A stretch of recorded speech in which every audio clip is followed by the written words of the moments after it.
కూలబెట్టినప్పుడు ఇక్కడ ఉన్నారా మీరు? ఇక్కడనే ఉన్నాం. బుక్స్ తీసుకుంటాం, మాకు కావాల్సిన బుక్స్ అన్న తీసుకుంటాం అంటే ఆ పోలీసు వాళ్ళు అందరు ఉండి చేయి పట్టుకొని ఇంకా అసలు బుక్స్ కూడా తీయనియట్లేరు. మాకు 18 years నుండి ఉంటున్నాం ఇక్కడ. ఆ విలాస్ ఇప్పుడు రీసెంట్ గా కట్టిరు, 5 years అవుతుంది కట్టి కూడా. ఇక్కడ 18 years నుండి ఉంటున్నాం. మాకు ఉండడానికి కూడా వాళ్ళందరికి నోటీస్ ఇచ్చారు, మాకు నోటీస్ కూడా ఇవ్వలేరు. ఇంకా నోటీస్ ఇవ్వకుండా ఇప్పుడు వచ్చి ఇప్పుడే గుల కొడితే ఎట్లా? మేము ఏడు ఉండాలి? మాది గుల కొడితే ఎట్లా? వాళ్ళ అందరిది గుల కొట్టకుండా మా మీద పడితే మేము పేద ప్రజలం ఎట్లుండాలి? ఎక్కడ పోవాలి? ఇన్ని రోజులు ఏం చేయకుండా ఈ రోజు ఇక్కడ వచ్చి ఏం చేయాలి? వాళ్ళందరినీ గుల కొట్టకుండా. ఎవరికైనా ఇది న్యాయం అనిపిస్తుందా? ఈ కాలనీలో జరిగేది న్యాయమా? ఇది న్యాయమా? సార్, నేను తప్పుటాన్నైతే ఇక్కడే రాళ్లతో కొట్టాను, నన్ను చంపేయండి.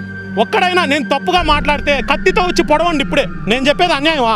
నువ్వు రిజిస్ట్రేషన్ ఎందుకు చేసావు? 5 రోజుల ముందు ఒక విల్లాకి రిజిస్ట్రేషన్ చేశాడు. 5 రోజుల ముందు రిజిస్ట్రేషన్ డబ్బులు 4 లక్షలు చలాన్ కట్టుకున్నాడు కస్టమర్. ఎవడికి పోయినట్టు డబ్బు? ప్రజల డబ్బులు మొత్తం నువ్వు తినేస్తావు రిజిస్ట్రేషన్ ఆఫీస్లో ఇష్టం వచ్చినట్లు. కనీసం ఒక టాయిలెట్లు ఉండవు రిజిస్టర్ ఆఫీస్లో.